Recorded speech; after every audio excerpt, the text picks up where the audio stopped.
நம்பிக்கை இல்லைன்னா இந்த உலகத்தில் நாம் நடமாடவே முடியாது. அவநம்பிக்கையோடு இருந்துக்கிட்டு இருந்தால் என்றைக்கும் அவஸ்தை தான். நாம் நம்புறது நடக்குதோ இல்லையோ அது வேறு விஷயம். ஆனால் எதையும் நம்பி தான் நாம் அடி வைக்க வேண்டியிருக்கு.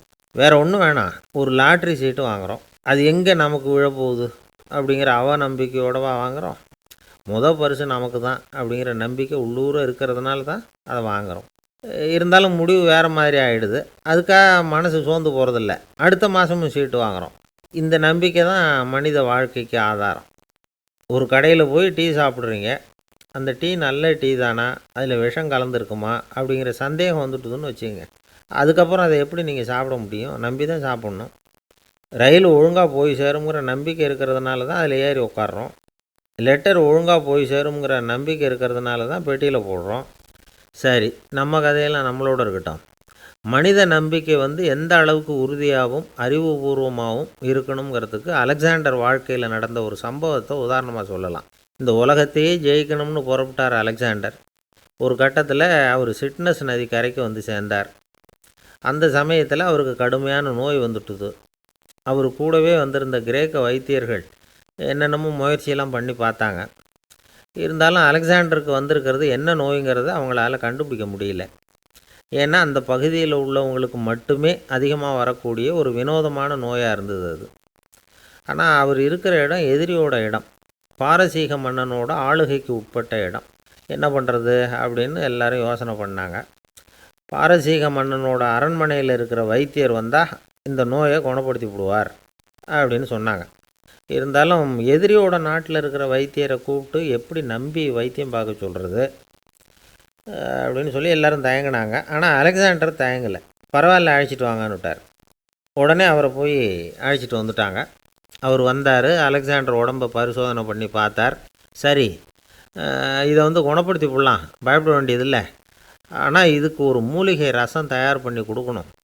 நான் போய் அதை தயார் பண்ணிவிட்டு 2 நாளில் திரும்பி வந்துடுறேன் அப்படின்னு சொல்லிவிட்டு போனார் அந்த வைத்தியர். அதே மாதிரி 2 நாளில் திரும்பி வந்தார் மூலிகை ரசத்தோடு. இதுக்கு இடையில் அலெக்சாண்டரோட தளபதிகளில் ஒருத்தர் ரகசியமாக ஒரு எச்சரிக்கை கடிதம் கொடுத்து அனுப்பியிருக்கிறான். அதை வாங்கி என்ன விஷயம்னு பார்த்தார். இப்போ உங்ககிட்ட வந்திருக்கிற எதிரி நாட்டு வைத்தியரை நம்பாதீங்க, அவன் கொண்டுகிட்டு வந்திருக்கிற மூலிகை ரசத்தில் விஷம் கலந்துருக்குது அப்படின்னு அதில் எழுதியிருக்கு. அதை பார்த்தார் அலெக்சாண்டர். இருந்தாலும் கொஞ்சம் கூட அலட்டிக்கலை. வைத்தியர் கொடுத்த மருந்தை வாங்கி கடகடன்னு குடிச்சுட்டார். குடிச்சுட்டு அதுக்கப்புறம் அந்த கடிதத்தில் இருந்த விஷயத்தை அந்த வைத்தியர்கிட்ட சொன்னார். வைத்தியர் தகைச்சு போயிட்டார். தன் மேலே அலெக்சாண்டர் வச்சுருக்கிற நம்பிக்கையை பார்த்து அவருக்கு ரொம்ப வியப்பு. வைத்தியர் உண்மையிலேயே நல்ல மருந்து தான் கொண்டுகிட்டு கொடுத்துருக்கிறார், அதில் விஷம்லாம் எதுவும் கலக்கலை. அதுக்கப்புறம் அலெக்சாண்டர் அந்த வைத்தியரை பார்த்து சொன்னாராம், நம்பிக்கைங்கிற அச்சாணியை ஆதாரமாக வச்சுக்கிட்டு தான் இந்த உலகம் சுற்றிக்கிட்டு இருக்குது. எனக்கு எதிரியாக இருந்தாலும் பாரசீக மன்னர் ரொம்ப பெரியவர். அப்பேற்பட்ட மன்னருடைய அரண்மனை வைத்தியர் தொழில் நேர்மை இல்லாதவராக இருக்க மாட்டார். அப்படி இருந்தால் அவரை அரண்மனை வைத்தியராக வச்சிருக்கவே மாட்டாங்க அப்படின்னு நம்பினேன். என்னுடைய நம்பிக்கை வீண் போகலை அப்படின்னாராம். இதுதான் மானுட நம்பிக்கைங்கிறது. இந்த காலத்துலேயும் இது மாதிரி இந்த மானுட நம்பிக்கையை ரொம்பவும் சாமர்த்தியமாக கையாளுகிற கெட்டிக்காரங்க சில பேர் இருக்கிறாங்க. இந்த காலத்து குரு, அவருக்கு ஒரு சிஷ்யன். குரு முன்னாடி அந்த சிஷ்யன் ரொம்ப பணிவாக நின்று, குருவே, உங்கள் கையால் விஷத்தை கொடுத்தாலும் அதை வாங்கி மடமடன்னு குடிச்சிருவேன் அப்படின்னா. உன்னுடைய குரு பக்தியை மெச்சினேன் அப்படின்னார் குரு. அதுக்கு அந்த சிஷ்யன், அப்படி இல்லை குருவே, உங்ககிட்ட சிஷ்யனாக இருக்கிறத விட உங்கள் கையால் விஷத்தை வாங்கி குடிச்சு விட்றது ரொம்ப நல்லது, அதனால தான் அப்படி சொன்னேன் அப்படின்னா. ஊருக்கு வெளியில் அமைதியான ஒரு இடம், அங்கே ஒரு ஆசிரமம், அங்கே ஒரு சாமியார். அவர் தினமும் நல்ல போதனைகள்லாம் செய்வார். பல பேர் போய் அங்கேயே சில நாள் தங்கி இருந்து அவர் சொல்கிற அறிவுரைகளை எல்லாம் கேட்டுக்கிட்டு வர்றது வழக்கம். ஒரு தடவை அவரை பார்த்துட்டு போகிறதுக்காக 3 வெளியூர் தம்பதிகள் வந்தாங்களாம். அந்த மடத்திலேயே சாப்பிட்டுக்கிட்டு தங்கியிருந்து அவங்களுடைய போதனைகளை கேட்டுக்கிட்டு போகணுங்கிறது அவங்க நோக்கம். காலையில் குளிச்சுட்டு பூஜையில் உட்காந்தார் அந்த சுவாமி. இவங்களும் குளிச்சுட்டு அந்த பூஜையை பார்க்குறதுக்காக அவர் முன்னாடி உட்காந்தாங்க. பூஜை ஆரம்பமாச்சு. சம்பிரதாயப்படி அது ரொம்ப நேரம் நடந்துக்கிட்டே இருக்குது. இவங்களுக்கு நல்ல பசி. இருந்தாலும் இந்த நேரத்தில் அதை எப்படி வெளியில் காட்டிக்கிறது? பேசாமல் இருந்தாங்க. அந்த சுவாமி பூஜையை முடித்தார். அதுக்கப்புறம் பேச ஆரம்பித்தார். பேச்சு அருமையாக தான் இருந்தது. அமிர்தமாக தான் இருந்தது. இருந்தாலும் இவங்களுக்கு இருக்கிற வயிற்று பசி அது சரியாக கவனிக்க விடலை. அந்த சுவாமியே இதை கவனித்ததா தெரியல. இவங்களுக்கு மனசுக்குள்ளே ஒரு எண்ணம், உள்ளே சாப்பாடு தயாராகிட்டு இருக்கும் போல இருக்குது, இந்த பேச்சு முடிஞ்சதும் நம்மளை உள்ளே அழைச்சிட்டு போய் சாப்பாடு போடுவாங்கன்னு நினைக்கிறோம் அப்படின்னு இவங்களாம் நினச்சிக்கிட்டாங்க. ஆனால் சுவாமி இதை பற்றி எதுவுமே பேசலை, கண்டுக்கலை. ஒரு அம்மாவால் அதுக்கு மேலே சும்மா இருக்க முடியுமா? முடியல. சாப்பாட்டை கவனிக்கலாமா அப்படின்னு சொல்லி மெதுவாக ஆரம்பித்தாங்க. கவனிக்கலாமே அப்படின்னு உள்ளே அழைச்சிட்டு போனார் சுவாமி. இவங்க ரொம்ப அவசரமாக எழுந்திரிச்சு உள்ளே ஓடினாங்க. அங்கே ஒரு மேஜை மேலே ஒரு கிண்ணம் மூடி இருந்தது. இதுதான் சாப்பாட்டு மேஜை போல் இருக்குது, இங்கே சாப்பாடு வந்துடும் அப்படின்னு நினச்சாங்க. உடனே போய் சுற்றி உட்காந்துக்கிட்டாங்க. சுவாமி அந்த கிண்ணத்தை எடுத்து அந்த அம்மா கிட்ட கொடுத்தார். அவங்க அதை வாங்கி மூடியை திறந்து பார்க்குறாங்க. உள்ளே ஒரு சாவி இருக்குது. சரிதான், இது சமையலறை சாவி போல் இருக்குது, அங்கே போய் அதை திறந்து சாப்பாட்டை நாமே எடுத்துக்கிட்டு வந்து இங்கே வச்சுக்கிட்டு சாப்பிட்ணும் போல் இருக்குது அப்படின்னு நினச்சாங்க. சாவி இருக்கு இல்லையா, வாங்க பூட்டு நிறையா காட்டுறேன் அப்படின்னு சுவாமி அவங்கள அழைச்சிட்டு போனார், காட்டினார். இவங்க அந்த அறையை ரொம்ப ஆவலோடு திறந்தாங்க. உள்ளே பார்த்தா அங்கே அரிசி, பருப்பு, விதவிதமான காய்கறி எல்லாம் இருக்குது. சமையலுக்கு வேண்டிய மிளகாய், எண்ணெய், பால், தயிர், நெய் இப்படி எல்லாமே இருக்குது. அடுப்பு, விறகு, நெருப்பு போட்டி அது கூட அங்கே இருக்குது. சாப்பாடு தயாராக இருக்கும்னு நினச்சிக்கிட்டு போனால் இப்படி இருக்குதே அப்படின்னு சொல்லி அதை பார்த்ததும் ரொம்ப சோர்ந்து போட்டாங்க அவங்க. சுவாமி, என்ன இது சாப்பாடு இல்லையா அப்படின்னாங்க. அதுதான் சாப்பாட்டுக்கு வேண்டிய எல்லாம் இங்கே இருக்குதே, அடுப்பு மூட்டி நீங்கள் தான் அவங்கவுங்க ருசிக்கு தகுந்த மாதிரி சமைச்சிக்கணும். இந்த சன்னியாசிக்கு எப்படி சமைக்க தெரியும் அப்படின்னு கேட்டார் சுவாமி. சாப்பாடு தயாராக இருக்கும்னு நாங்கள் எதிர்பார்த்தோம் அப்படின்னாங்க. நீங்கள் இப்படி சொல்லுவீங்கன்னு நானும் எதிர்பார்த்தேன். இது வரைக்கும் நான் எவ்வளவோ தத்துவம்லாம் எடுத்து சொன்னேன். எல்லாத்தையும் விட இதுதான் அனுபவபூர்வமான தத்துவம். ஆண்டவன் நமக்கு நல்ல மனசை கொடுத்துருக்குறான், நல்ல வாய்ப்புகளையும் தந்திருக்கிறான், அதையெல்லாம் பயன்படுத்திக்கக்கூடிய மூளையையும் சிந்தனையையும் கொடுத்துருக்குறான். அதனால் அடுப்பை தான் நீங்கள் மூட்டணும், அடுப்பை நீங்கள் தான் மூட்டணும், உங்களுக்கு உகந்ததை நீங்கள் தான் சமைச்சு ருசித்து அனுபவிக்கணும். ஆண்டவனே அதை செஞ்சிகிட்டு இருக்க மாட்டான் அப்படின்னாராம் அந்த சுவாமி. நம்முடைய வாழ்க்கையில் பல நல்ல பலன்களை பெறுறதுக்கு நாம் தான் முயற்சி பண்ணணும். அதுக்குரிய சூழ்நிலையை தான் ஆண்டவன் கொடுப்பானே தவிர அதை விளக்கிறதுக்காக தான் அந்த சுவாமி அப்படி செஞ்சு காட்டியிருக்கிறார். இது ஒரு பெரியவர் இப்படி ஒரு விளக்கம் கொடுத்தார். அதுக்கப்புறம் அந்த 3 தம்பதிகளும் தெளிவடைஞ்சுட்டாங்களாம். நாம் தெளிவடைகிறது எப்போங்கிறது தான் தெரியல அப்படின்னு பல பேர் இதை கேட்டுட்டு சொல்லிகிட்டு இருக்கிறாங்க. இந்த கதையை நம்முடைய நண்பர் ஒருத்தர்கிட்ட சொன்னேன். அந்த நண்பர் ரொம்ப சந்தோஷப்பட்டார். நீங்கள் சொல்கிறது கரெக்டு சார், ஆனால் நான் அதை விட ஒரு படி மேலே சார். எனக்கெல்லாம் அரிசி, பருப்பு இருக்கிற ரூம் எதுன்னு கையை காட்டிட்டா போதும், உடனே கிண்ணத்துலேருந்து சாவியை எடுத்து கொடுக்கணுங்கிற அவசியம்லாம் இல்லை எனக்கு. அப்புறம் எப்படி ரூமை திறந்துருவீங்க அப்படின்னு கேட்டேன். பூட்டை உடச்சி திறந்துருவேன், அதுதான் எனக்கு பழக்கம் அப்படிங்கிறார். ஒரு ராஜா ஊரெல்லாம் சுற்றி பார்த்துட்டு வரலாம்னு ஒரு நாள் புறப்பட்டு போனார். ஒரு இடத்துல தறி நெசவு வேலை ரொம்ப மும்முரமாக நடந்துக்கிட்டு இருந்தது. ஒரு பெரியவர் தறியால் நெசவு வேலை செஞ்சுக்கிட்டு இருந்தார். பக்கத்தில் ஒரு அழகான பொண்ணு உட்காந்து நூலை சுற்றிக்கிட்டு இருக்குது. ராஜா அந்த பெரியவரை பார்த்து யார் இந்த பொண்ணுன்னு விசாரித்தார். ராஜா அப்படி கேட்டதும் அவருக்கு ரொம்ப பெருமையாக போயிட்டுது. ஏன்னா உட்காந்துருந்தது அவரோட மகள். அரசே, இது என்னுடைய மகள், இவ வேகமாக நூல் திரிக்கக்கூடியவள், வைக்கோலை எடுத்து இவ திரிச்சா கூட அது எல்லாம் பவுனிழையாக வெளியில் வரும் அப்படின்னு ஒரு ராசி இவளுக்கு அப்படின்னு ரொம்ப பெருமையாக ராஜா கிட்ட சொன்னார். ராஜா இதை கேட்டதும் அசந்துட்டார். அப்படியா, இவ்வளவு அழகும் சாமர்த்தியமும் உள்ள இந்த பொண்ணு என்னோட வரட்டுமே, இவளை என் மருமகளாக ஆக்கிக்கிறேன் அப்படின்னார் ராஜா. அந்த பெரியவருக்கு ஒன்றும் புரியல. ஏதோ கொஞ்சம் பெருமையாக சொல்ல போக அது இப்படி ஆகிட்டுதே அப்படின்னு கவலைப்பட்டார். இருந்தாலும் ராஜா பேச்ச தட்ட முடியுமா, மகளை அனுப்பி வச்சுட்டார். ராஜா அந்த பொண்ணை அரண்மனைக்கு அழைச்சிட்டு வந்தார். அங்கே ஒரு அறையில் வச்சு பூட்டி விட்டார். அந்த ரூமு நிறைய வைக்கோலை கொண்டாந்து போட்டு அடைச்சாங்க. 3 ராட்டைகள் வேறு வச்சுருந்தாங்க. நாளைக்கு பொழுது விடியறதுக்குள்ளே நீ இந்த வைக்கோலையெல்லாம் தங்க இழைகளாக மாற்றி காட்டணும். நாளைக்கு காலம்புறம் நான் இந்த அறை கதவை திறப்பேன். உன் தகப்பன் சொன்னது மாதிரி எல்லாம் தங்கமாக மாறி இருக்கணும், இல்லைன்னா நீ உயிர் தப்ப முடியாது அப்படின்னு உத்தரவு போட்டார். பாவம் அந்த பொண்ணு என்ன பண்ணும், பகல் பூரா அழுதுகிட்டே உட்காந்துருக்குது. ராத்திரி பூராவும் தூக்கம் வரல. மறுநாள் அதிகாலை நேரத்தில் யாரோ கதவை தட்டுற சத்தம் கேட்டுது. பயந்துக்கிட்டே கதவை திறக்கிறா. திறந்து பார்த்தா வெளியில் 3 அவலட்சணமான பெண்கள். ஒருத்திக்கு கால் அகலமாக முறை மாதிரி இருக்குது, இன்னொருத்திக்கு கட்டை விரல் கரண்டி மாதிரி பெருசாக இருக்குது, 3ஆவது பொண்ணுக்கு உதடு தடித்து ரப்பர் மாதிரி தொங்கிக்கிட்டு இருக்குது. யார் நீங்கள், உங்களுக்கு என்ன வேணும் அப்படின்னு கேட்குது இந்த பொண்ணு. நாங்கள் உங்களுக்கு உதவி செய்கிறதுக்கு தான் வந்திருக்குறோம் அப்படின்னு சொல்லி உள்ளே வந்தாங்க. உட்காந்தாங்க. கொஞ்ச நேரத்துக்குள்ளே உள்ளே இருந்த வைக்கோலையெல்லாம் தங்க இழைகளாக மாற்றி கொடுத்துட்டு போயிட்டாங்க. காலையில் ராஜா வந்தார், பார்த்தார். ஆகா பேஷுனார். இன்னும் கொஞ்சம் வைக்கோலை கொண்டாந்து அந்த ரூமில் போட சொன்னார். இந்த வைக்கோலையும் இன்றைக்கி தங்கமாக மாற்றிவிடு, நாளைக்கு மறுநாள் உனக்கும் இளவரசனுக்கும் கல்யாணம்னு சொல்லிவிட்டார். இன்றைக்கி ராத்திரி அந்த 3 பொண்ணுங்களும் வந்தாங்க. வைக்கோலை பொண்ணு இழைகளாக மாற்றினாங்க, புறப்பட்டாங்க. இந்த பொண்ணு அவங்க காலில் விழுந்து வணங்கினா. என் உசுரை காப்பாற்றினீங்க, உங்களுக்கு நான் என்ன கைமாறு செய்ய போகிறேன் அப்படின்னா. பயப்படாத, நீ விரும்பினா எங்களுக்கு ஒரு உதவி செய்யலாம். உன்னுடைய கல்யாணத்துக்கு நாங்கள் 3 பேரும் வரோம்.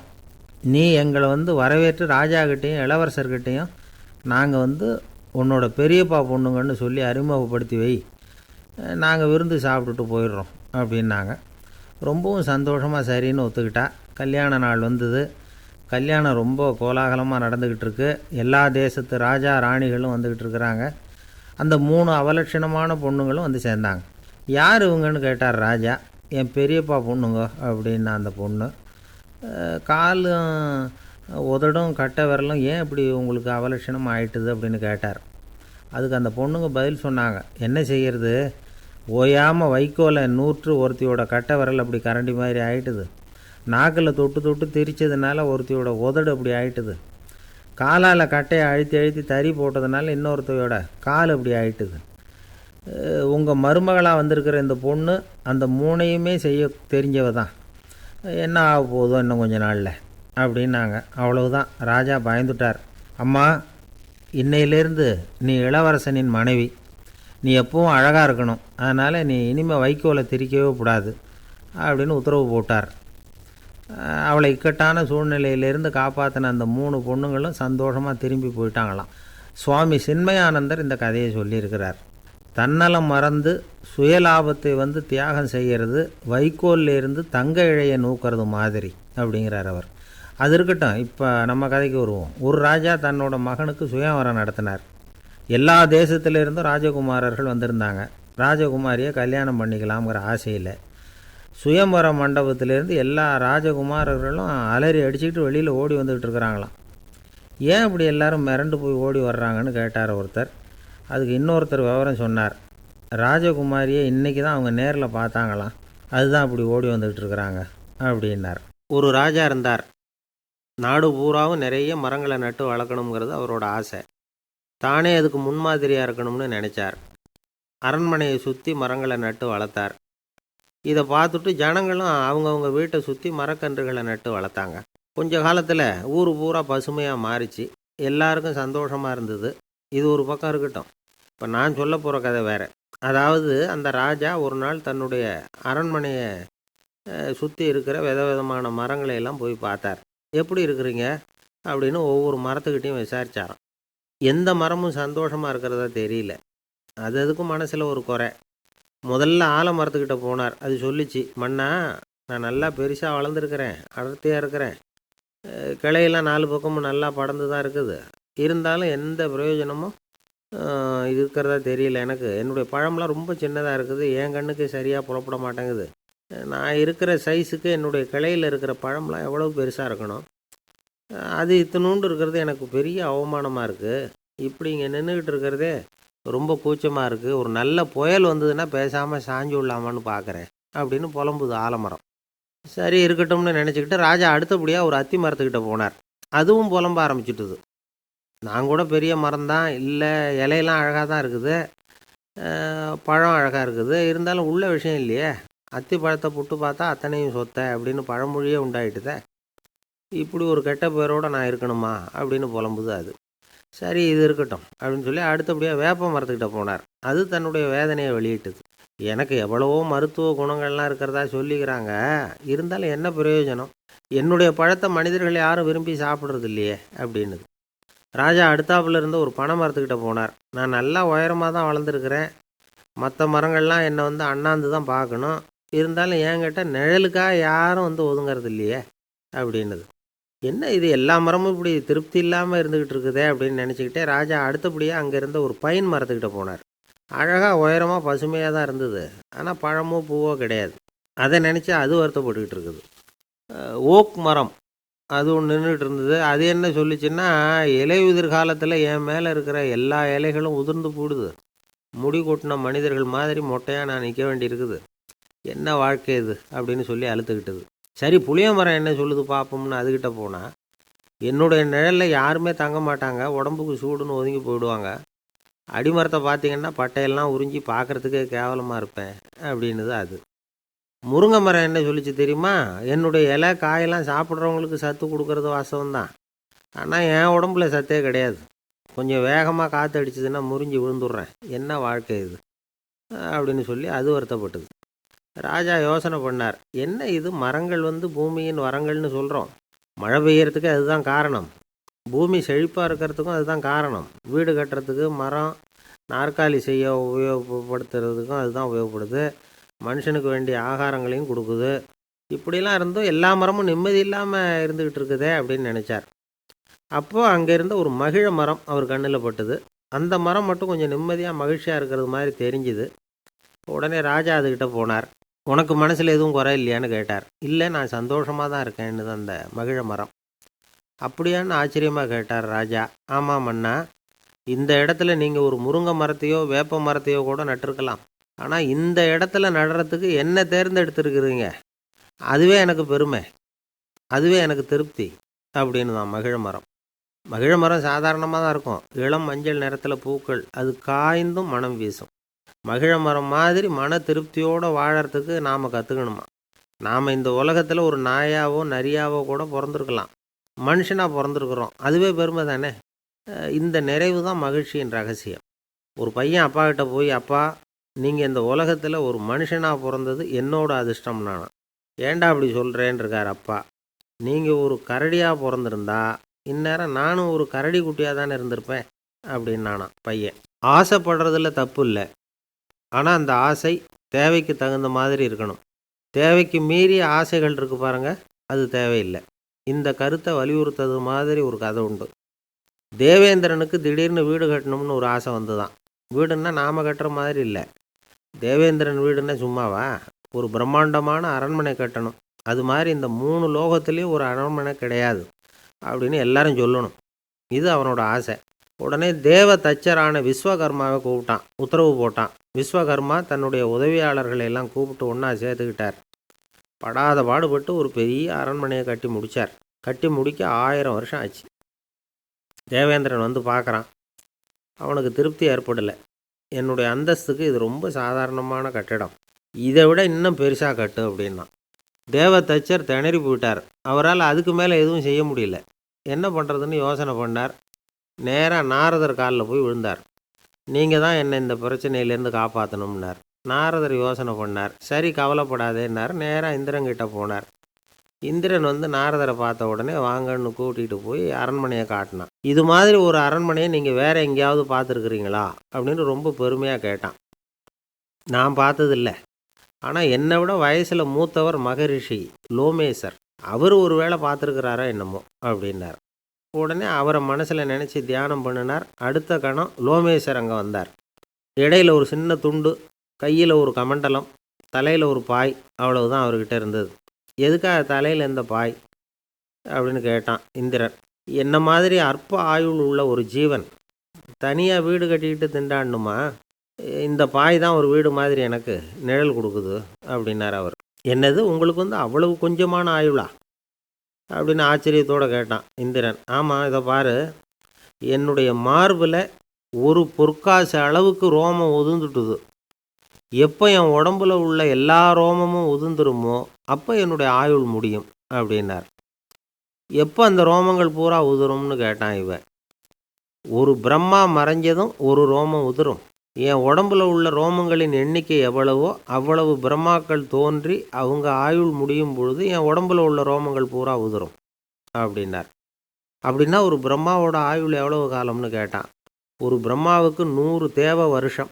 ஒவ்வொரு தேவ வருஷத்துக்கும் 365 தேவ நாள். ஒவ்வொரு தேவ நாள்லேயும் ஒன்றை மாதிரி 14 இந்திரர்கள் தோன்றி மறைகிறாங்க அப்படின்னு மகரிஷி லோமேசர் சொல்கிறார். இதை கேட்டதும் இந்திரன் ஆடி போயிட்டான்.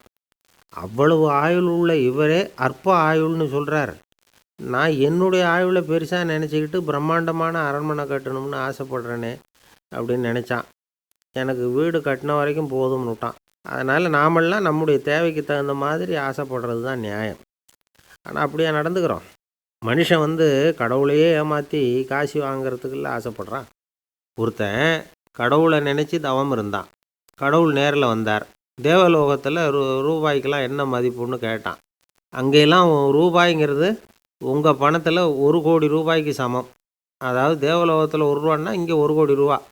அது மாதிரி எங்களுக்கு ஒரு நாளுங்கிறது உங்கள் கணக்கில் 1,00,00,000 வருஷத்துக்கு சமம் அப்படின்னார் கடவுள். அப்படின்னா எனக்கு நீங்கள் அதிகமாக எதுவும் தர வேணாம், உங்கள் கணக்குப்படி ஒரே 1 ரூபா கொடுங்க, அது போதும்னா இவன் ரொம்ப சாமர்த்தியமாக. கடவுள் யோசனை பண்ணார். அது ஒன்றும் கஷ்டம் இல்லை, 1 ரூபா தானே கேட்குற, கொடுத்துட்றேன். ஆனால் இப்போ வரும்பொழுது நான் எடுத்துக்கிட்டு வரல, எங்கள் கணக்குப்படியே 1 நாள் பொறுத்துக்க பணத்தோடு வந்துடுறேன் அப்படின்னு சொல்லிவிட்டு பறந்து போயிட்டார். ஒரு ஆஃபீஸில் வேலை பார்க்குற ஒருத்தர் ஏதோ தப்பு பண்ணிவிட்டார். உடனே மேல் அதிகாரி அவரை கூப்பிட்டு அனுப்புனார். நீ செஞ்சது தப்புன்னார் கோபமாக. இது ஒரு ரகம். சில அதிகாரிகள் இப்படி நீங்கள் செஞ்சது தப்புன்னு சொல்கிறதில்ல, நீங்கள் செஞ்சது சரி அப்படின்னு சொல்கிறதில்ல. எப்படி சொல்லுவாங்கன்னா, நீங்கள் செஞ்சது சரியில்லைன்னு நான் நினைக்கிறேன் அப்படின்னு சொல்லுவாங்களாம். அதாவது சில பேர் நீங்கள் செஞ்சது தப்புங்கிறாங்க, அதையே மாற்றி சொல்கிறாரு இவர், நீங்கள் செஞ்சது சரியில்லைன்னு நினைக்கிறேன். இது ரெண்டும் அர்த்தம் ஒன்று தான், இருந்தாலும் வார்த்தைகள் வித்தியாசம். நிர்வாக திறமை இல்லாத ஒரு அதிகாரி யூ ஆர் ராங் அப்படின்னு சொல்லுவாராம். நிர்வாக திறமை உள்ள அதிகாரியாக இருந்தால் அதையே கொஞ்சம் மாற்றி I think you are not correct அப்படிம்பாரான். இதுதான் வித்தியாசம். இருந்தாலும் வார்த்தைகளை உபயோகப்படுத்துகிற விதத்தை வச்சு தான் வேலை நல்லா நடக்கிறதும் நடக்காததும் இருக்குது.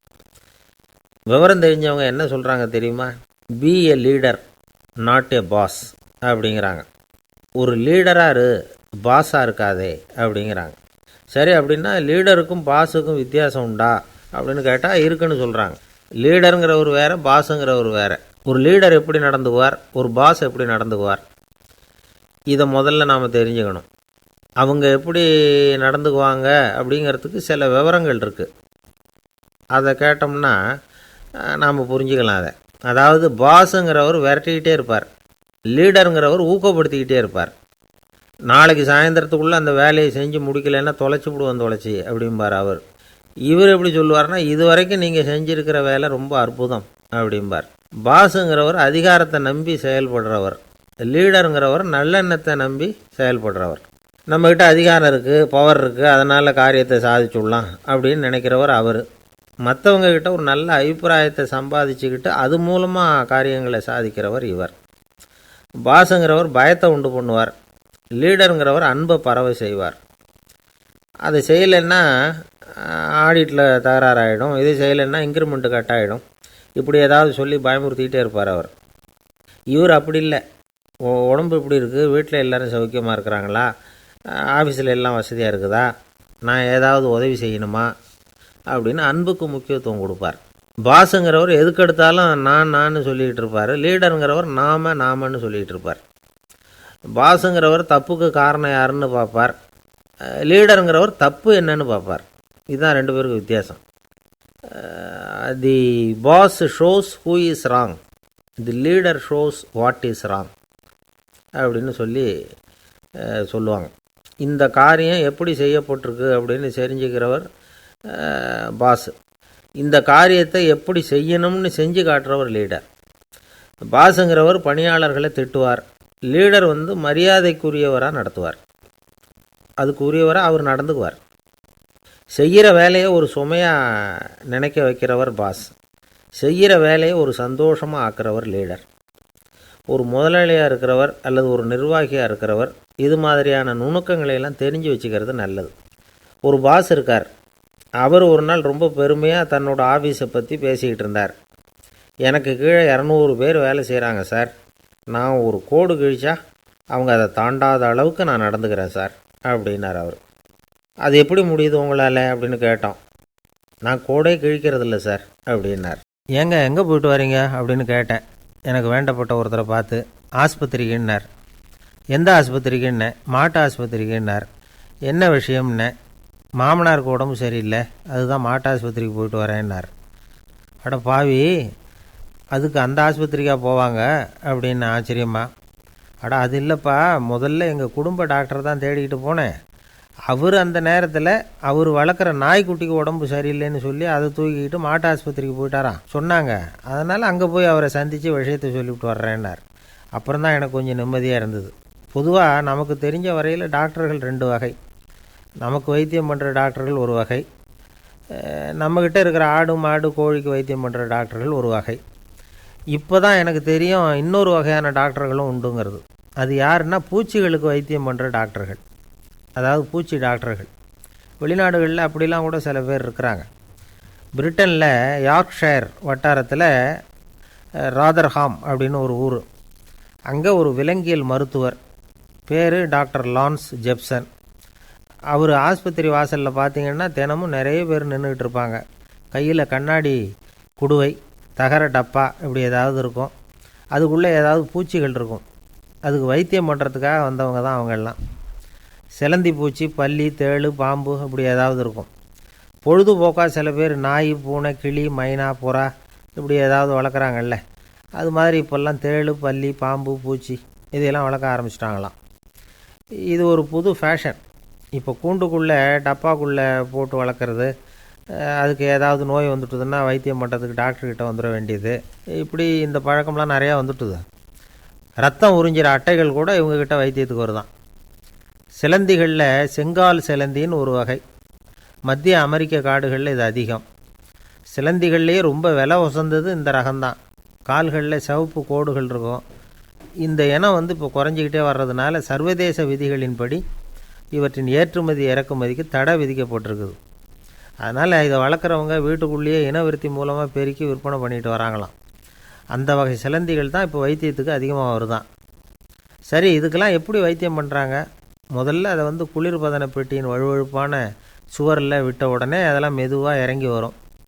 அப்போ அதன் நோயை கண்டுபிடிக்கிறது சுலபம். அப்புறம் அதுக்கு கிருமிகளை கொல்லக்கூடிய மருந்துகளையோ வலி நிவாரண மருந்துகளையோ கொடுப்பாங்க. கால் உடஞ்ச சிலந்திகளுக்கு பசையை கொண்டு ஆப்ரேஷன் பண்ணுவாங்க. சில சிலந்திகளுக்கு உடஞ்ச காலை எடுத்துட்டால் புதிய கால் வளர்ந்துடும். சிலந்திகளை மனிதர்கள் கையில் எடுக்கிறப்போ அது பயந்து போய் கீழே குதிக்குது. அதனால் கால் உடஞ்சி விடுது, இல்லைன்னா வயிறு சேதமடையுது. அந்த நிலைமையில் வர்ற சிலந்திகளுக்கு மயக்க மருந்து கொடுத்து ஆப்ரேஷன்லாம் கூட பண்ணுறாங்களாம். பார்த்திங்களா பூச்சிகளுக்கு வந்த வாழ்வே. நம்ம ஊர்லேயும் வீடுகளில் பூச்சிகள் வளர்க்குறது உண்டு. ஒருத்தர் வந்தார், எனக்கு 3000 கரப்பாம்பூச்சி அவசரமாக தேவைப்படுது, எங்கே கிடைக்கும்னு கேட்டார். கரப்பாம்பூச்சியா, அது என்னத்துக்குன்னு கேட்டோம். அது வேறு ஒன்றும் இல்லை, நான் குடியிருக்கிற வாடகை வீட்டை காலி பண்ண போகிறேன். வீட்டு சொந்தக்காரர் என்ன சொல்கிறாருன்னா, இந்த வீட்டுக்கு நான் குடி வந்தப்போ எப்படி இருந்ததோ அதே நிலைமையில் விட்டுட்டு போகணும்னு வீட்டுக்காரர் சொல்லியிருக்கிறார், அதனால தான் கேட்டேன் அப்படின்னார். ஒரு தீக்குச்சி தீப்பெட்டியை பார்த்து கேட்டுதான், நாம் 2 பேரும் தானே உரசிக்கிறோம், ஆனால் நான் மட்டும் தீப்பிடிச்சி எரிஞ்சு போகிறேன், நீ அப்படியே இருக்கிறியே அப்படின்னு தான். அதுக்கு தீப்பெட்டி சொல்லியிருக்குது, உனக்கு தலையில் கணம் இருக்குது அதனால் அழிஞ்சு போகிறேன் அப்படின்னு தான்.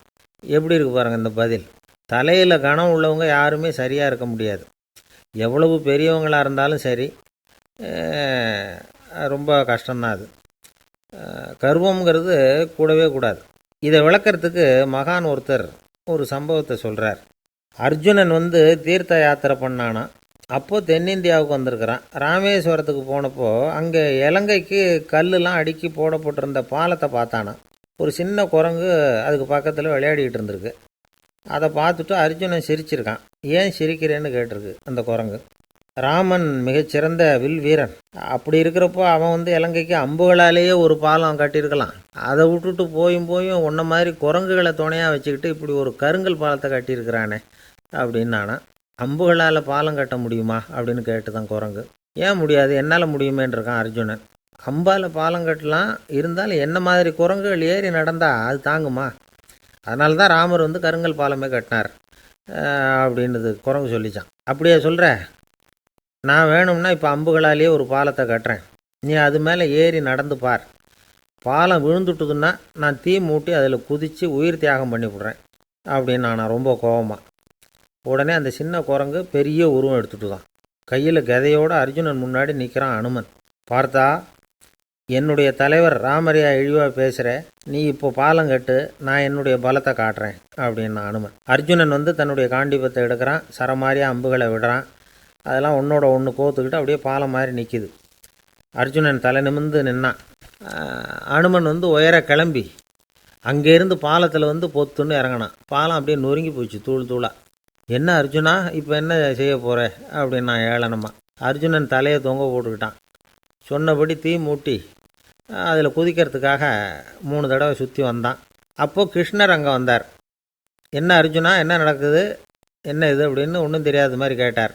அர்ஜுனன் வாயை திறக்கிறதுக்கு முன்னாடி அனுமன் வாயை திறந்தான், நடந்ததை சொன்னான். அர்ஜுனன் சவால் விட்டபடி உயிர் திறந்தே ஆகணும்னு அனுமன். கிருஷ்ணர் யோசனை பண்ணார். நல்லது, இந்த சவால் விட்டதுக்கும் நடந்ததுக்கும் யார் சாட்சி? பெரியவர் ஒருத்தரை சாட்சியாக வச்சுக்கிட்டல்லவா நீங்கள் இந்த போட்டியை நடத்தியிருக்கணும் அப்படின்னார். அதனால் என்ன, இப்போ மறுபடியும் அந்த போட்டியை நடத்திவிட்டா போச்சு, என்னால் அந்த அம்பு பாலத்தை நொறுக்க முடியாதா அப்படின்னு அனுமன். சரி, இப்போ மறுபடியும் அது நடக்கட்டும்னார் கிருஷ்ணர். அர்ஜுனன் அம்பு பாலம் அமைச்சான். அனுமன் ஏறி குதிச்சான். பாலம் அசைஞ்சு கொடுக்கவே இல்லை, அவ்வளோ உறுதியாக இருக்குது. இப்போ அனுமன் தலையை குனிஞ்சிக்கிட்டான். அர்ஜுனன் நன்றியோடு நிமிர்ந்து பார்த்தான். கிருஷ்ணருடைய தோள்கள்லேயும் முதுகள்லேயும் ரத்தம். என்ன சுவாமி, என்ன நடந்ததுன்னு நான் பதறி போய், உன் அம்பு பாலத்தை நான் தான் முட்டு கொடுத்து தாங்கிக்கிட்டு இருந்தேன். அனுமன் குதித்தப்போ என் மேலே ஏற்பட்ட காயங்கள் இவை. பின்ன உன்னுடைய அம்பு பலத்தினாலேயா பாலம் நின்றுதுன்னு நினைக்கிறேன் அப்படின்னாரான். முதல்ல வந்து அர்ஜுனன் அப்புறம் அனுமன் 2 பேருக்குமே கர்வ பங்கம் ஆகிட்டு தான். அதாவது அவங்கக்கிட்ட இருந்த கர்வம் போயிட்டுது. யாராக இருந்தாலும் கர்வம் கூடாதுங்கிறத இதிலேருந்து நாம் புரிஞ்சுக்கணும். இந்த காலத்தில் நாமெல்லாம் எந்த விஷயத்துக்கெல்லாம் கர்வப்பட்டுருக்கோம் தெரியுமா? 2 பெண்கள் தங்களுடைய கணவன்மார்களை பற்றி ரொம்ப பெருமையாக பேசிக்கிட்டாங்களாம். அதில் ஒரு அம்மா சொல்லியிருக்கு, என் வீட்டுக்காரர்கிட்ட எந்த சப்ஜெக்ட் கொடுத்தாலும் சரி, அந்த விஷயத்தை பற்றி அழகாக 1 மணி நேரம் பேசுவார் அப்படின்னாங்களாம்.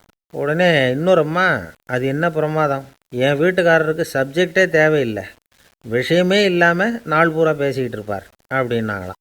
ஜவஹர்லால் நேரு பிரதமராக இருந்த சமயம் அவர் ஒரு தடவை சென்னைக்கு வந்திருக்கிறார். இங்கே சில முக்கிய நிகழ்ச்சிகளில் கலந்துக்கிறதுக்காக வந்திருந்தார். ஆளுநர் மாளிகையில் ஒரு நாள் ராத்திரி தங்கி மறுநாள் புதுடெல்லி புறப்படுறதாக ஏற்பாடு. நிகழ்ச்சியிலெல்லாம் முடிச்சுக்கிட்டு ஆளுநர் மாளிகையில் தங்கியிருக்கிறார்.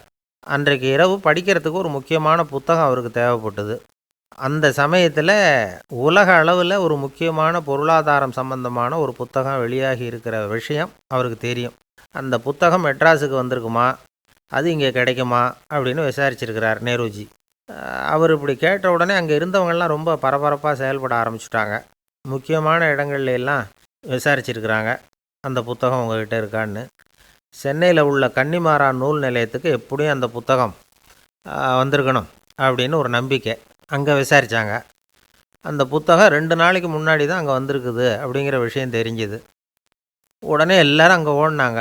அவங்களுக்கு இன்னொரு சந்தேகம், புத்தகம் வந்திருக்கு சரி, அது இந்த சமயத்தில் வேறு யாரும் படிக்கிறதுக்கு எடுத்துகிட்டு போயிருக்கக்கூடாதே அப்படிங்கிற சந்தேகம் இருந்தாலும் மனசுக்குள்ளே ஒரு தைரியம். இப்படி ஒரு புத்தகம் வெளிவந்திருக்கிற விஷயமே நேருஜி சொல்லி தான் நமக்கே தெரியும்.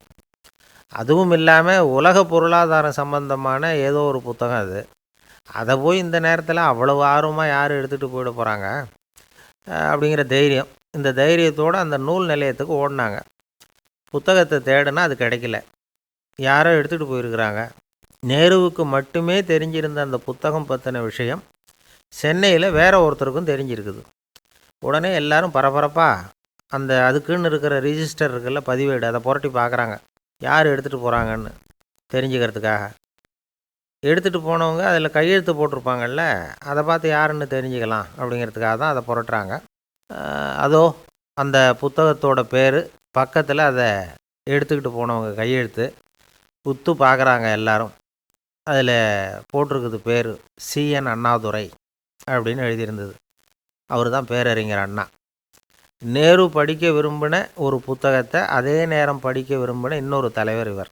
படிக்கிறதுல அவருக்கு இருந்த ஆர்வத்தை நாம் தெரிஞ்சுக்கணும்னா அதுக்கு எவ்வளவோ சம்பவங்கள் இருக்குது. கடைசி காலத்தில் அவர் அடையாறு மருத்துவமனையில் படுத்திருக்கிறார். அவருக்கு ஒரு முக்கியமான அறுவை சிகிச்சை செய்ய வேண்டியிருக்குது அவசரமாக.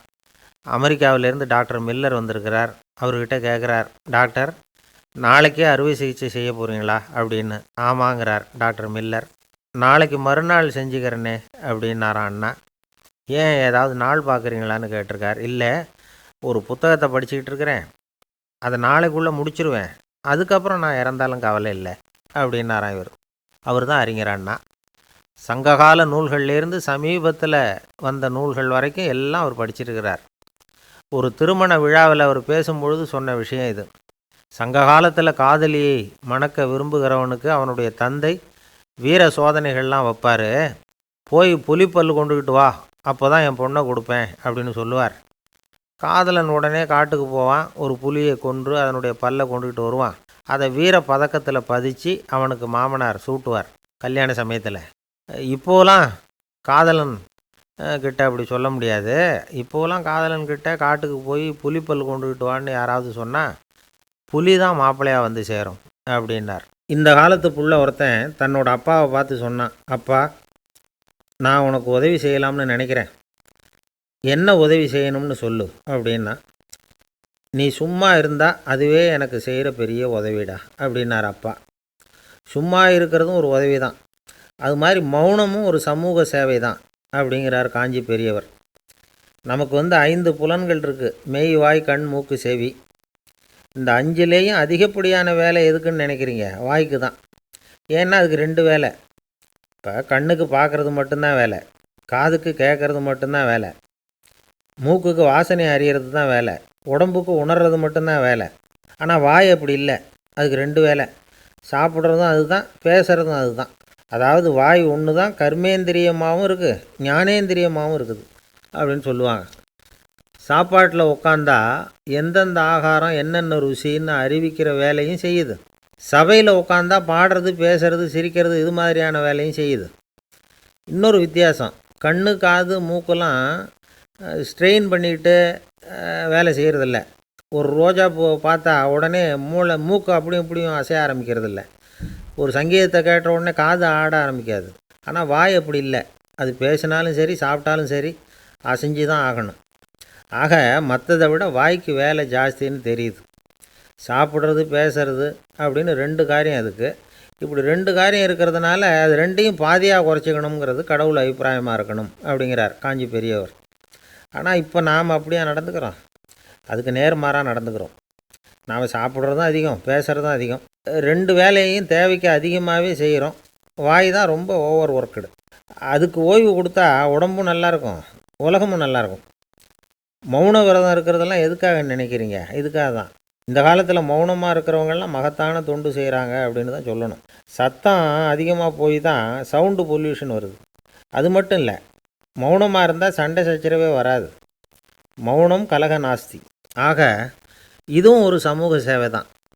நமக்கு தான் வாய் இருக்குதேங்கிறதுக்காக வசமாக சாப்பிட்றதும் தப்பு, வளவளன்னு பேசுகிறதும் தப்பு. ஒரு கருத்தை சொல்கிறதுக்கு ஒரே ஒரு சொல்லு போதும் அப்படின்னு இருக்கும்பொழுது 2 சொற்களை செலவு பண்ணாதே.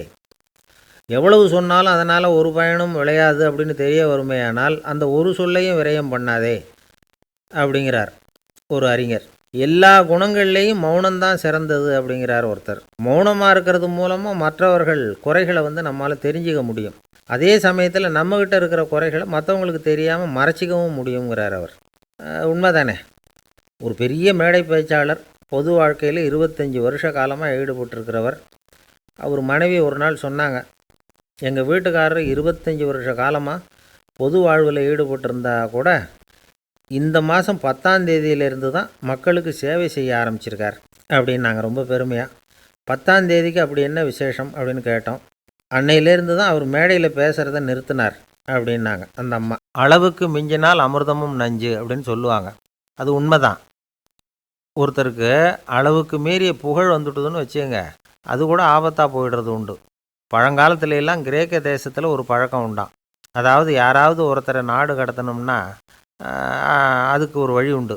அதாவது ஒருத்தரை நாடு கடத்தணும்னு மக்கள் விரும்புகிறாங்கன்னு வச்சுங்களேன், அவர் பேரை ஒரு மண்பாண்ட ஓட்டுச்சில்லில் எழுதி அதை ஒரு குறிப்பிட்ட பொது இடத்துல போட்டுற வேண்டியது, அவ்வளவுதான். இது மாதிரி பல பேர் போட்டுக்கிட்டே இருப்பாங்க, எல்லாம் அப்படியே குவிஞ்சு போயிடும். அந்த ஓட்டாஞ்சில்லு குவியலில் யாருடைய பேர் அதிகமாக இருக்குதோ அந்த நபரை ஒரு 10 ஆண்டுகள் நாடு கடத்தி விடுவாங்க. இது அந்த ஊர் வழக்கமாக. ஒரு நாள் அந்த குவியலுக்கு பக்கத்தில் ஒரு ஆள் நின்றுக்கிட்டு இருக்கிறான். அவன் கையில் ஒரு ஓட்டாஞ்சில்லு வச்சுருக்கிறான். அதில் யாரோட பேரையோ எழுதணும், எழுதி அந்த இடத்துல போடணுங்கிறது அவன் ஆசை. ஆனால் அவன் படிக்காதவன், அதனால் எழுத தெரியல. யாராவது அந்த வழியாக வர்றாங்களான்னு பார்த்துக்கிட்டே நின்றுக்கிட்டு இருந்தான். ஒரு பெரியவர் வந்துக்கிட்டு இருந்தார். அவர்கிட்ட ஓடினான். கையில் இருந்த மண்பாண்ட சில்லை கொடுத்தான். ஐயா, இதில் ஒரு பேர் எழுதி கொடுங்களேன்னா. அந்த பெரியவர் அதை வாங்கி கையில் வச்சுக்கிட்டு, என்ன பேர் எழுதணும் சொல்லு அப்படின்னா. இவன் சொன்னான், அரிஸ்டைடிஸ் அப்படின்னு எழுதுங்க அப்படின்னா. இதை கேட்டதும் அந்த பெரியவருக்கு அதிர்ச்சி. ஏன்னா அவர் தான் அரிஸ்டைடிஸ், தத்துவ மேதை அரிஸ்டைடிஸ் அவர். இருந்தாலும் நான் தான் அதுங்கிறத காட்டிக்காமல் அந்த ஆளுகிட்ட கேட்டார். அது சரிப்பா, அரிஸ்டைடிஸுங்கிற பேரை எழுத சொல்கிற, அவர் உனக்கு என்ன கெடுதல் பண்ணார்? அவர் பேரை இதில் எழுத சொல்கிறியே அப்படின்னு கேட்டிருக்கார். அதுக்கு இவன் சொன்னானா, அவர் எனக்கு எந்த கெடுதலும் பண்ணலை, அவரை நான் பார்த்தது கூட இல்லை அப்படின்ட்டுருக்கான். அப்புறம் எதுக்காக அவரை நாடு கடத்தணும்னு நீ ஆசைப்படுற அப்படின்னு கேட்டிருக்கார். இப்போ அந்த ஆள் சொல்கிறான், அரிஸ்டைடஸை பற்றி எல்லாரும் பேசுகிறாங்க, அவர் ரொம்ப நல்லவர், அவர் ஒரு பெரிய அறிவாளிங்கிறாங்க, அவர் ஒரு பெரிய வள்ளல், பேரறிஞர், இப்படி எல்லாரும் சொல்கிறத கேட்டு கேட்டு எனக்கு ரொம்ப அலுத்து போயிட்டுது, அதனால தான் வெறுப்பாயிட்டேன் அப்படின்னு நானும். இதிலேருந்து என்ன தெரியுது? நாம் நல்லவனாக இருக்கிறதுல ஒன்றும் இடைஞ்சல் இல்லை. ஆனால் நம்மளை நல்லவன் நல்லவன் எல்லாரும் சொல்ல ஆரம்பிச்சிட்டாங்கன்னு வச்சுக்கோங்க, அப்போ இடைஞ்சல் ஆரம்பம்னு அர்த்தம். எதுவுமே அளவுக்கு மிஞ்சி போகாமல் பார்த்துக்க வேண்டியது ரொம்ப அவசியம். அளவுக்கு அதிகமாக ஆசைப்படாதவங்களில் ஆப்ரஹாம் லிங்கனும் ஒருத்தரான். அவர் ஒரு தடவை தன்னுடைய நண்பர்கள்கிட்ட பேசிக்கிட்டு இருந்தாராம். ஒருத்தர் கேட்டிருக்கார், ஒரு மனுஷனுக்கு கால்கள் எவ்வளோ உயரம் இருக்கணும் அப்படின்னு கேட்டாராம். இதுக்கு ஆப்ரஹாம் லிங்கன் சொன்னாராம், அது என்ன, இடுப்புலேருந்து தரையை தொடுற அளவுக்கு உயரம் இருந்தால் போதும் அப்படின்னாராம். காசி மாநகரத்தை பிரம்மதத்தன் அப்படிங்கிற ராஜா ஆட்சி பண்ணிட்டு வந்தார். அவர் ஒவ்வொரு வருஷமும் ஒரு திருவிழா நடத்துறது வழக்கம். எல்லா தேசத்திலிருந்தும் எல்லா வகையான ஜனங்களும் அதில் கலந்துக்குவாங்க. ஒரு சமயம் அது மாதிரி விழா நடந்துக்கிட்டு இருந்தது. வைகுண்டத்திலேருந்து தேவலோகத்திலேருந்து நிறைய தேவகுமாரர்கள்லாம் காசி நகருக்கு அப்போது வந்திருந்தாங்க. அதில் முக்கியமாக ஒரு 4 தேவகுமாரர்கள், அந்த 4 பேரையும் சுற்றி ஏகப்பட்ட கூட்டம். அப்படி என்ன விசேஷம் அவங்கக்கிட்ட அப்படின்னா, மற்றவங்கள விட அவங்க முகம் அழகாக இருந்ததா அப்படி பார்த்தா அப்படியும் இல்லை. அவங்க அணிஞ்சிருந்த மலர் மாலைகள் தான் அதுக்கு காரணமாக. அந்த மலர்கள்லேருந்து அப்படி ஒரு அபூர்வமான நறுமணம், இதுக்கு முன்னாடி இப்படி ஒரு நறுமணத்தை அந்த ஊர் ஜனங்க அனுபவிச்சதே இல்லை. அதுதான் அந்த 4 பேரையும் சுற்றி கூட்டம். எல்லாரும் கேள்வி கேட்க ஆரம்பித்தாங்க. உடனே அந்த 4 தேவகுமாரர்களும் எல்லாருக்கும் தெரியும்படியாக வானத்தில் எழும்பி கொஞ்சம் உயரமாக நின்றுக்கிட்டாங்க. கீழே நின்றுக்கிட்டு இருந்த அரசன்லேருந்து ஆண்டி வரைக்கும் ஒருத்தர் பாக்கி இல்லாமல் ஒரே குரலில் எல்லாரும் அவங்கள பார்த்து, எங்களுக்கும் இது மாதிரி மாலையை போட்டுக்கணும்னு ஆசையாக இருக்குது, அதுக்கு நீங்கள் தான் அருள் பண்ணணும் அப்படின்னு கேட்டுக்கிட்டாங்க. மாலை போட்டுக்கிறதுனா எல்லாருக்கும் ஆசையாக தானே இருக்கும். அந்த 4 தேவகுமாரர்களில் ஒருத்தர் புத்தர் பிரான். அவர் சொன்னார், பூலோகவாசிகளே, நான் சொல்கிறத கொஞ்சம் பொறுமையாக கேளுங்க. கக்காரு அப்படிங்கிற கற்பக விருஷத்தின் மலர்களால் தொடுக்கப்பட்டது இந்த மாலை. இதுக்கு நிறைய சக்தி உண்டு, எந்த காலமும் இது வாடாது, வாசனையும் குறையாது. ஆனால் இதை அணிந்து கொள்கிறதுக்கு சில தகுதிகள் தேவை அப்படின்னார். என்ன தகுதி அது சொல்லுங்களேன் அப்படின்னு ஏக காலத்தில் எல்லாரும் சத்தம் போட்டாங்க. தீய இயல்புகள் உள்ளவங்க, இழிந்த சிந்தனை இழிந்த செயல் உள்ளவங்க இந்த மாலையை அணிய முடியாது அப்படின்னார். அவ்வளோதான். கூட்டத்தில் சத்தம் போட்டவங்கள்லாம் மெதுவாக அப்படி அடங்க ஆரம்பிச்சிட்டாங்க. இன்னொரு தேவகுமாரன் சொன்னார், அடுத்தவங்க பொருளை அபகரிக்காதவன், அடுத்தவங்களுக்கு கெடுதல் பண்ணக்கூடிய பொய் பேசாதவன், பேராசையினால் கெட்ட வழியில் பொருள் ஈட்ட நினைக்காதவன் இந்த மாலையை போட்டுக்கலாம் அப்படின்னார்.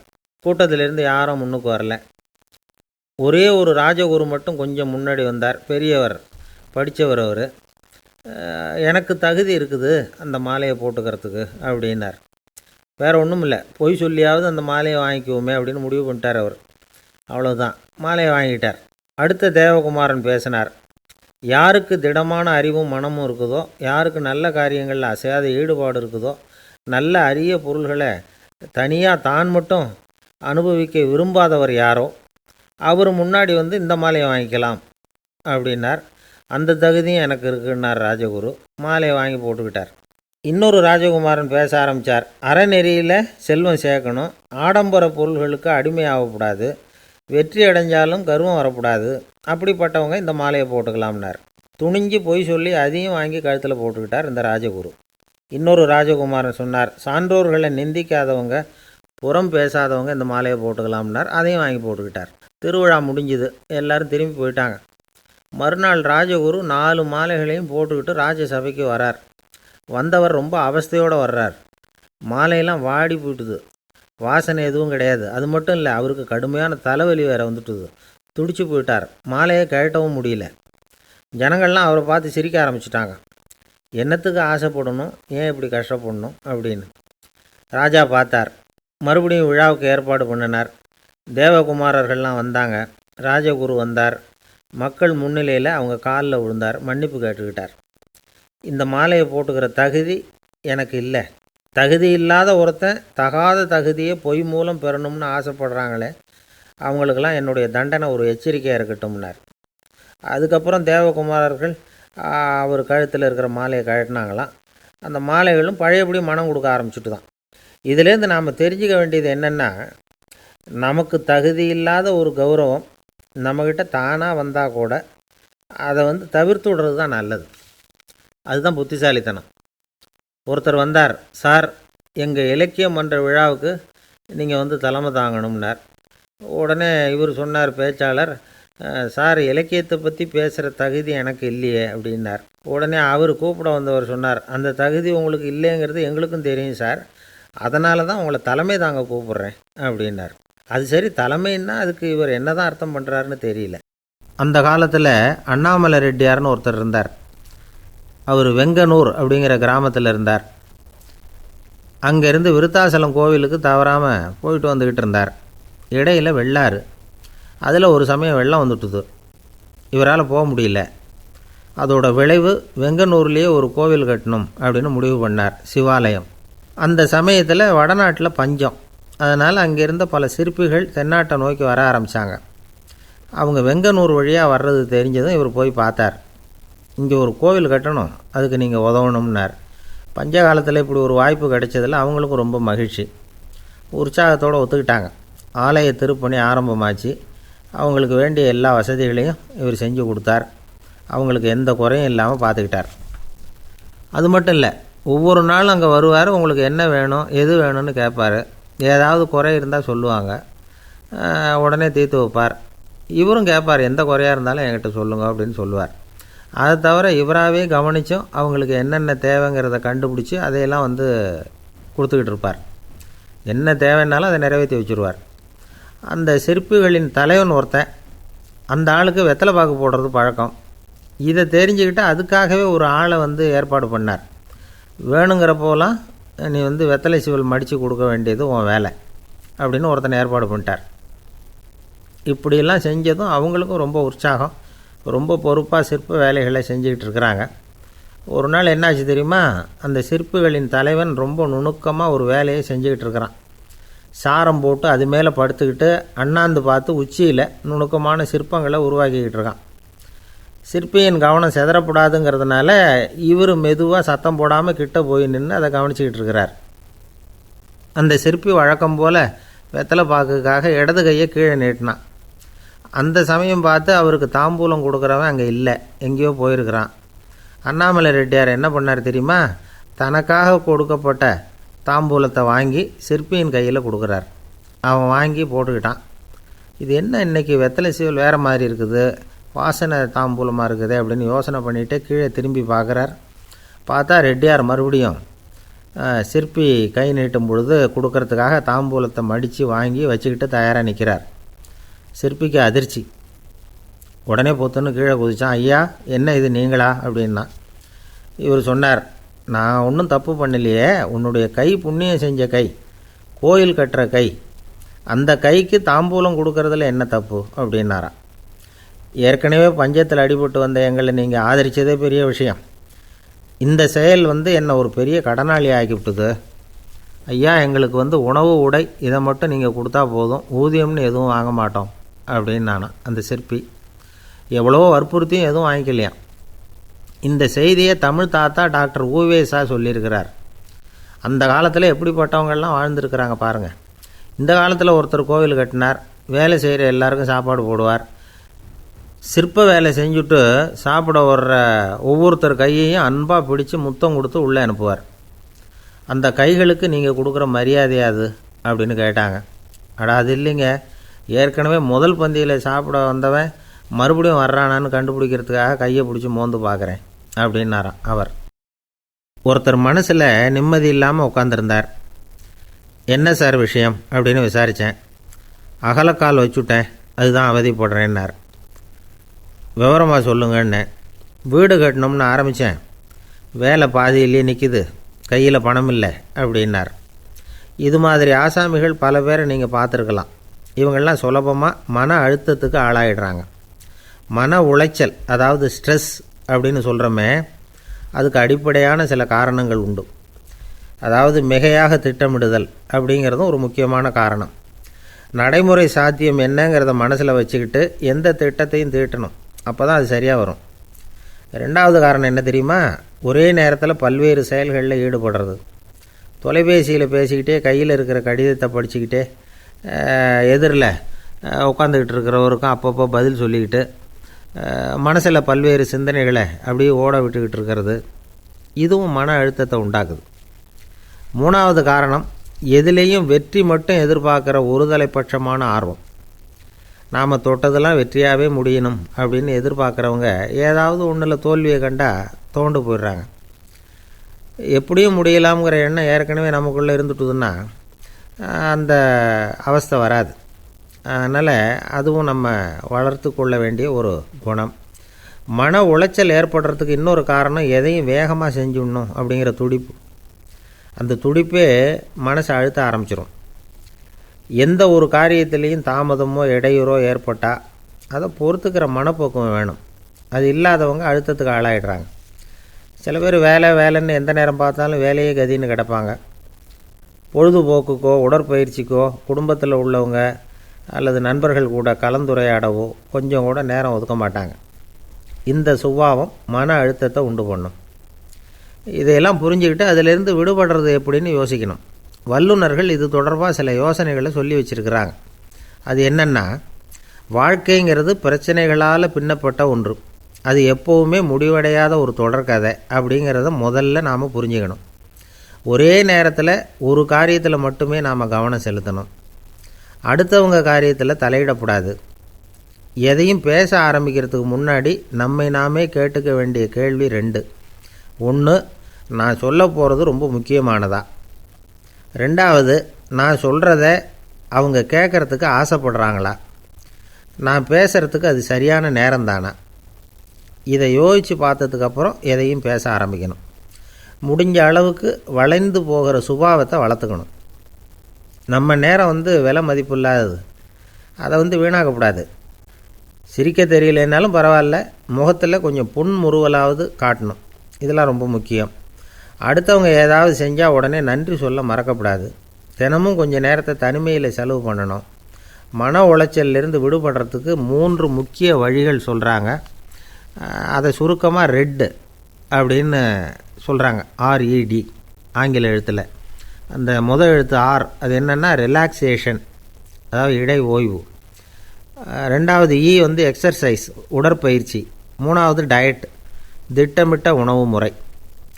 அதனால் தியானம், மூச்சு பயிற்சி இதெல்லாம் இந்த இடை ஓய்வுக்கு வழிகள். எந்த வேலையையும் தொடர்ந்து செய்யக்கூடாது. எல்லார்கிட்டையும் கலகலப்பாக பழகணும். மாதத்துக்கு ஒரு நாளாவது குடும்பத்தோடு வெளியில் போயிட்டு வரணும். சுலபமான உடற்பயிற்சிகளை செய்யலாம். உடற்பயிற்சிங்கிறது நமக்காக நாம் செய்கிற ஒரு நீண்டகால முதலீடு அப்படின்னு சொல்லுவாங்க. அதாவது லாங் டேர்ம் இன்வெஸ்ட்மெண்ட்டாக. அளவோடு சாப்பிட்ணும், மெதுவாக சாப்பிட்ணும். இதெல்லாம் கொஞ்சம் மனசில் வச்சுக்கிட்டு நடந்துக்கிட்டால் மகிழ்ச்சியாக வாழலாம். சில பேர் சாப்பாட்டு விஷயத்தில் ரொம்ப அக்கறை எடுத்துக்கிறது உண்டு. ஒரு குண்டு ஆசாமி சாப்பிட உட்காந்தார். முதல்ல ஒரு மாத்திரை சாப்பிட்டார். எதுக்குன்னு கேட்டோம். பசி எடுக்கிறதுக்குன்னார். சாப்பிட்டு முடித்தார். பிறகு மறுபடியும் ஒரு மாத்திரை சாப்பிட்டார். இது எதுக்குன்னு கேட்டோம். சாப்பிட்டது ஜீரணமாகறதுக்கு அப்படின்னார். ஒரு பல்கலைக்கழகம், அங்கே ஒரு இலக்கிய பேராசிரியர், அவர் பாடம் நடத்திக்கிட்டு இருந்தார். ராபர்ட் ப்ரௌனிங் எழுதிய கவிதைகளை பற்றி சொல்லிகிட்டு இருக்கிறார். மாணவர்களும் ரொம்ப அக்கறையாக அதை கேட்டுக்கிட்டு இருக்கிறாங்க. ஒரு குறிப்பிட்ட கவிதையை பற்றி சொல்லும் பொழுது அந்த பேராசிரியருக்கே ஒரு சந்தேகம். அதாவது அந்த கவிதையின் சரியான அர்த்தம் என்னங்கிறதுல சந்தேகம். பேராசிரியர் யோசனை பண்ணார். அந்த கவிதையை முழுசாக புரிஞ்சிக்க முடியல. அதனால் மாணவர்களை பார்த்து சொன்னார், மாணவர்களே, ஒரு நாள் பொறுத்துக்குங்க. இந்த கவிதையை எழுதின கவிஞர் எங்கள் வீட்டுக்கு பக்கத்தில் தான் இருக்கிறார். இன்றைக்கி சாயந்தரம் நான் அவரை நேரிலேயே போய் பார்க்குறேன். பார்த்து இதுக்கு என்னங்க அர்த்தம்னு கேட்டுட்டு வந்துவிடுறேன். அதுக்கப்புறம் உங்ககிட்ட சொல்கிறேன் அப்படின்னாராம். அன்றைக்கி சாயந்தரமே அந்த பேராசிரியர் கவிஞரை தேடிக்கிட்டு போயிட்டார்.